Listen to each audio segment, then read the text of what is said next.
بسم اللہ الرحمن الرحیم۔ ہندوستان میں جس عظیم شخصیت نے سب سے پہلے اسلام کا تعارف کروایا اور اسلام کی بنیاد رکھی، وہ بلا شبہ ایک نو عمر سپہ سالار محمد بن قاسم تھا۔ محمد بن قاسم 75 ہجری میں طائف کے مقام پر پیدا ہوا۔ اس کے والد کا نام قاسم اور دادا کا نام محمد تھا۔ اس نے جب ہوش سنبھالا تو اس وقت مسلمانوں کا خلیفہ ولید بن عبد الملک تھا اور اسلامی حکومت کا دارالحکومت دمشق تھا۔ یہ وہ وقت تھا کہ جب مسلمانوں نے ایران پر اسلامی پرچم لہرا دیا۔ چونکہ ایران کی سرحدیں سندھ کے ساتھ ملتی تھیں، چنانچہ ایران سے فتنہ پرور لوگ بھاگ کر سندھ میں پناہ لے لیتے، یعنی اس فتنہ پروروں کا مسکن اور مرکز اس دور میں سندھ ہی بنا ہوا تھا۔ خود سندھ کا راجہ داہر بھی دل سے یہ چاہتا تھا کہ ایرانی سلطنت کسی طرح قائم رہے، کیونکہ وہ مسلمانوں اور ایرانیوں کے معرکوں میں ایرانیوں کو عسکری مدد فراہم کرتا تھا۔ لیکن جب ایران کی سلطنت کا مسلمانوں نے خاتمہ کر دیا تو راجہ داہر نے کچھ ایرانی صوبوں کو اپنی حکومت میں شامل کر لیا اور ایرانیوں نے بھی بخوشی مانا اور بلوچستان، کرمان اور بلوچستان کے علاقے سندھ کے راجہ داہر کے سپرد کر دیے کہ مسلمان اس پر قبضہ نہ کر سکیں۔ اس کے باوجود بھی مسلمانوں نے سندھ کو فتح کرنے کی طرف کوئی توجہ نہ دی، جہاں تک کہ راجہ داہر نے خود ہی ایک خاص واقعہ سے مسلمانوں کو مجبور کر دیا کہ وہ اس کے ملک پر حملہ آور ہوں۔ اس واقعہ کی تفصیل کچھ یوں ہے کہ ولید بن عبد الملک کی فتوحات نے اسلامی حکومت کی دھاک اور دور دور تک بٹھا رکھی تھی۔ اس وقت کے فرما روا اور بادشاہ ولید کے ساتھ دوستی کے خواہاں رہتے تھے، خواہش مند تھے کہ ولید کے ساتھ ہماری دوستی ہو۔ سرندیپ یعنی سری لنکا کے راجہ کی بھی یہی خواہش تھی کہ وہ کسی طرح مسلمانوں کے عظیم خلیفہ ولید بن عبد الملک کے ساتھ دوستانہ تعلقات استوار کرے۔ چنانچہ اس نے اپنے ایک جزیرے سے 8 جہازوں کے ذریعے ولید بن عبد الملک اور عراق کے والی محمد بن قاسم کے چچا حجاج بن یوسف کے لیے مختلف اقسام کے تحفے، موتی، جواہرات اور دوسرا قیمتی سامان روانہ کیا۔ تحائف سے لدے ہوئے ان بحری جہازوں میں کچھ مسلمان مرد اور عورتیں بھی سوار تھیں۔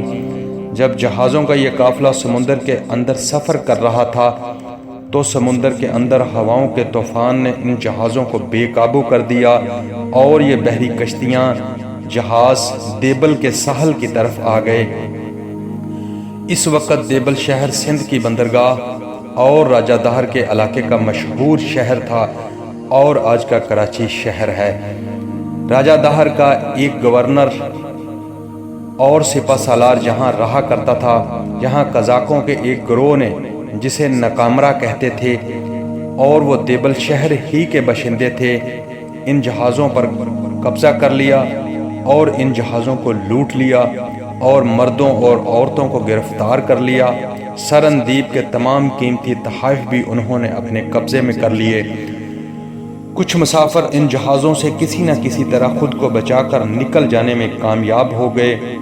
وہ اس کے بعد جلد از جلد عراق پہنچے اور عراق کے حاکم حجاج بن یوسف کو جہازوں کے لٹنے اور جہازوں میں سوار عورتوں اور مردوں کی گرفتاری کے بارے میں تفصیل کے ساتھ آگاہ کیا اور یہ بھی بتایا کہ وہ قزاق مسلمان عورتوں اور مردوں پر ظلم و ستم کر رہے ہیں۔ ان لوگوں میں سے کسی نے حجاج بن یوسف کو یہ بھی بتایا کہ ان لٹنے والے مسافروں میں ایک عورت بار بار اونچی آواز میں پکار رہی تھی کہ یا حجاج اکسانی، اے حجاج میری مدد کو پہنچو۔ حجاج بن یوسف نے جب ایک مسلمان عورت کی اس پکار کو سنا تو اس کا چہرہ مارے غصے کے سرخ ہو گیا اور اس کی آنکھیں قہر برسانے لگیں۔ اس نے گلوگیر آواز میں چیخ کر کہا کہ لبیک لبیک، یعنی میں حاضر ہوں۔ یہ بھی کہا جاتا ہے کہ یہ واقعات سن کر حجاج بن یوسف دیر تک روتا رہا۔ اس کے بعد وہ فوراً ہی حرکت میں آیا اور اس نے فوری طور پر سندھ کے حکمران راجہ داہر کو ایک خط لکھا کہ ہمارے ملک کے جو لوگ تمہارے علاقے میں قید ہیں ان کو فوری طور پر باعزت طریقے پر واپس کرو، اور جو مال و اسباب لوٹا گیا ہے اس کا تاوان ادا کرو۔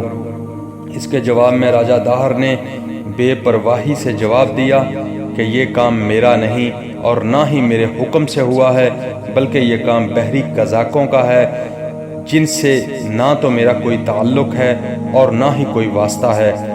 راجہ داہر کا جب یہ جواب حجاج بن یوسف کو ملا تو اس نے فوری طور پر خلیفہ ولید بن عبد الملک کے پاس ایک خط روانہ کیا اور تمام حالات لکھنے کے بعد سندھ پر حملے کی اجازت طلب کی۔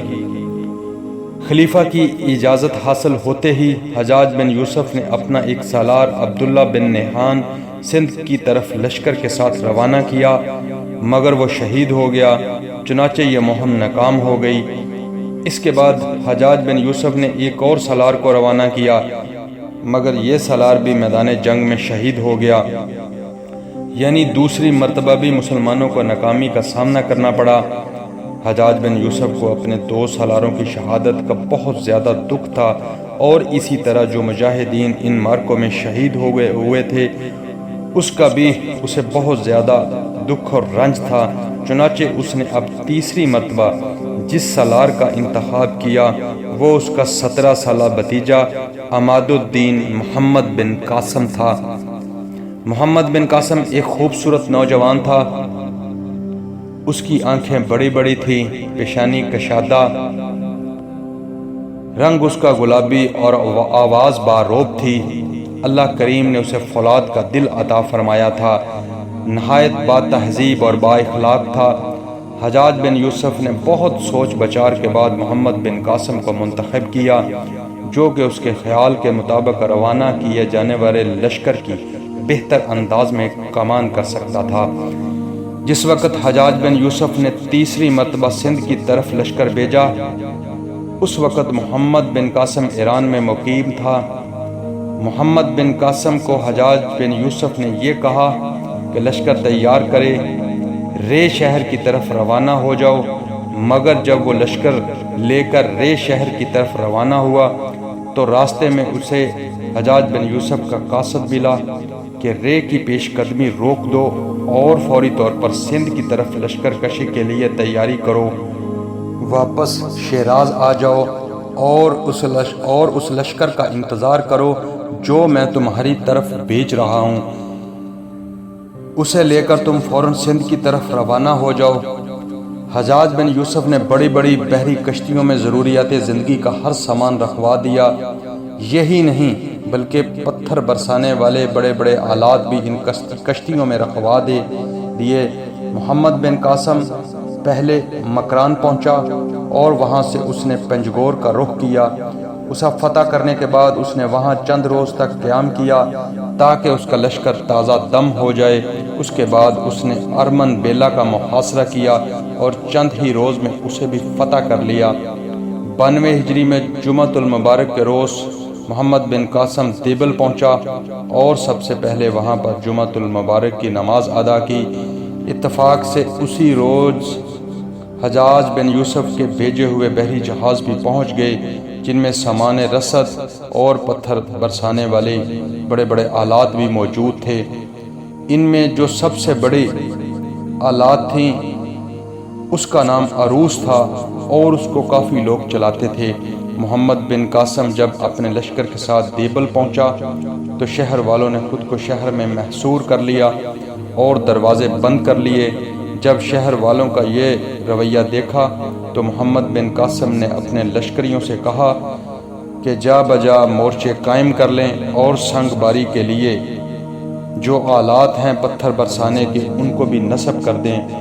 مسلمانوں کو ابھی تک یہ سمجھ نہیں آ رہی تھی کہ آخر کس طرح شہر کو فتح کریں کہ اسی دوران ایک شخص اس کے لشکر میں آیا جو کہ ہندی لشکریوں کا ستایا ہوا تھا۔ اس نے بتایا کہ اسے نجوم کی کتابوں سے معلوم ہوا ہے کہ سندھ کی سرزمین مسلمان فتح کریں گے، مگر جب تک اس مندر کے اوپر وہ جھنڈا لہرا رہا ہے یہ شہر فتح نہیں ہو سکتا۔ اگر کسی طرح اس پرچم کو گرا دیا جائے تو پھر آسانی سے شہر فتح ہو جائے گا۔ محمد بن قاسم نے اگلی صبح فجر کی نماز کے بعد ہی اپنے توپچیوں سے کہا کہ اس مندر کے پرچم کو نشانہ بنائیں۔ چنانچہ تھوڑی ہی دیر گزری تھی کہ وہ پرچم اپنے قلس سمیت زمین بوس ہو گیا۔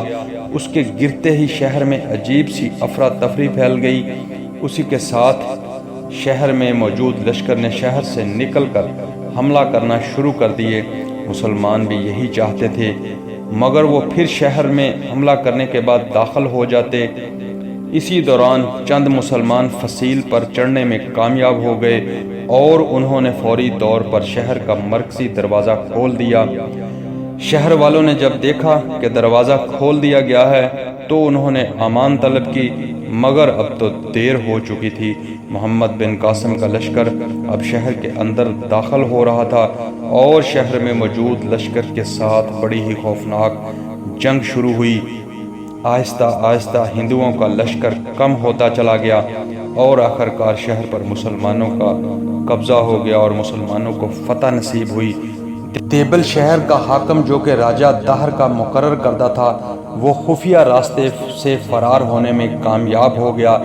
راجہ دہر نے حجاج بن یوسف کے قاصد سے یہ کہا تھا کہ جہازوں کو لوٹنے والے بحری قزاقوں کے ساتھ اس کا کوئی بھی تعلق نہیں، مگر شہر کے قید خانوں سے مسلمان قیدی برآمد کر لیے گئے تو اس کے اس جھوٹ کا پردہ بھی فاش ہو گیا۔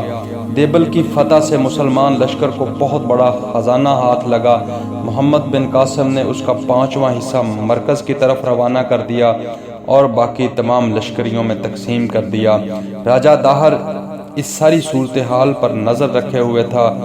اس نے جب سنا کہ دیبل کا راجہ فرار ہو کر نیرون، جسے آج کل حیدرآباد کہا جاتا ہے، میں پہنچ چکا ہے، تو اس موقع پر اس نے مسلمانوں کے سالار محمد بن قاسم کو خط لکھ کر ڈرانے دمکانے کی کوشش کی، جس کا جواب محمد بن قاسم نے اسی کی زبان میں دیا۔ محمد بن قاسم نے شہر کی فتح کے فوراً بعد سندھ میں سب سے پہلی مسجد تعمیر کرنے کا حکم دیا۔ چند روز تک دیبل میں آرام کرنے کے بعد اب محمد بن قاسم نے نیرون کی طرف سفر کیا۔ اسے معلوم ہوا کہ نیرون کا راجہ تو راجہ دہر سے ملنے گیا ہوا ہے۔ اس کے راجہ نے اس سے قبل محمد بن قاسم کو خط لکھ کر امان طلب کر رکھی تھی۔ چنانچہ مسلمانوں نے بزور قوت شہر میں داخل ہونے کی کوشش نہیں کی اور اس راجہ کا انتظار کرنے لگے۔ یوں ہی وہ راجہ نیرون واپس لوٹا تو اس نے شہر کے دروازے کھول دیے اور آگے بڑھ کر محمد بن قاسم کا استقبال کیا اور اس کی خدمت نہایت قیمتی تحائف پیش کیے، یعنی نیرون بغیر جنگ کے ہی فتح ہو گیا۔ نیرون میں بھی محمد بن قاسم نے ایک مسجد تعمیر کرنے کا حکم دیا اور وہاں امام مؤذن مقرر کر دیے، یعنی اس مسجد میں 5 وقت کی نماز کا اہتمام کیا گیا۔ اس کے بعد محمد بن قاسم نے سیوستان کا رخ کیا، مگر راستے میں اس نے موج کے مقام پر اپنے لشکر کے ساتھ پڑاؤ ڈالا۔ وہاں اس کے ساتھ موج کے لوگوں نے کوئی چھیڑ چھاڑ نہ کی۔ چنانچہ چند روز قیام کے بعد محمد بن قاسم اپنے لشکر کو لے کر سیون کی طرف بڑھ گیا۔